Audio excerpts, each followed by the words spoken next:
Alors la première et quasiment la principale qualité d'un café, c'est où est-ce qu'il pousse. Si vous voulez un café mexicain, vous aurez un café très puissant avec une note boisée.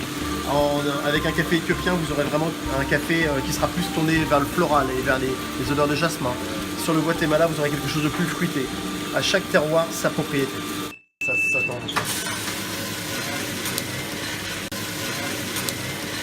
Tout simplement, il y a un processus de torréfaction qui vient de se terminer. On fait refroidir le café, donc en le brassant et en envoyant de l'air froid juste en dessous, pour stopper net la cuisson. Donc, du café qui nous arrive comme ça dans des grands sacs en toile de jute. Et en fait, la torréfaction va donner cette couleur brun clair au café. Vous avez des grains qui sont un petit peu plus gros. Il y a un effet où en fait, tout simplement, le grain se souffle un peu comme du popcorn. Alors, ce qui nous différencie vraiment des cafés industriels, c'est notre manière de torréfier.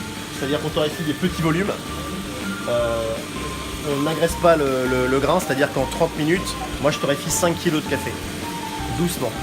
Quand dans le même temps, un industriel va torréfier 1 tonne en 90 secondes par un système de soufflage avec de l'air très chaud jusqu'à 900 degrés, alors que nous on ne montera jamais à plus de 180-200 degrés maximum. Alors ce qui me rend le plus fier, il y a beaucoup de choses en fait qui me plaisent beaucoup. Par exemple, quand je torréfie, ça sent le café dans tout le quartier et il y a des gens qui passent devant, qui ouvrent la porte et qui me disent « Ah là, si vous saviez ce que ça me fait plaisir de ressentir le café ». Après, il y a beaucoup de gens qui me disent qu'ils reboivent du café parce que dans les bars, il y a beaucoup de café avec beaucoup de robusta, très amer, très âpre, et que depuis qu'ils ont connu mon café, ils se remettent à boire du café. Il y a des gens qui me disent qu'ils arrêtent de mettre du sucre dans le café tellement il est bon. Et il y a des gens qui, quand ils boivent mon déca, retrouvent le vrai goût du café qu'on a perdu dans les décaféinés, qui est un café qui ne ressemble plus du tout au café en fait quand il est industriel. Et en fait moi je suis fier de me dire qu'il y a beaucoup de gens qui reviennent vers le café, qui retrouvent le vrai goût du café et surtout qui ressentent les vraies différences entre chacun de mes grains, et ça je suis vraiment très fier.